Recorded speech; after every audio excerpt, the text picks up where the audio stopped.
Y'all meet Lucy, my little beagle. We're excited. We're gonna open this raised bed garden. I'm making a fall garden, and y'all come along to see the dream garden come to life. I am building 2 Vego Garden Raised Beds that are 8 feet long and about 17 inches tall. And these are going to be used to plant my fall vegetable gardens in.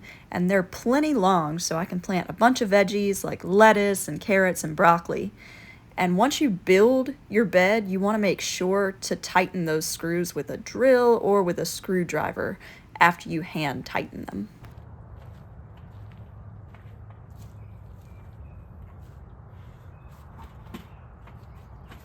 What I'm working on right now, these are going to be my 2 beds for the fall garden. And I've got irrigation. Me and my boyfriend installed irrigation here. And then we're going to make a winter garden a little bit later, plant some fruit trees and shrubs. I got those lined up.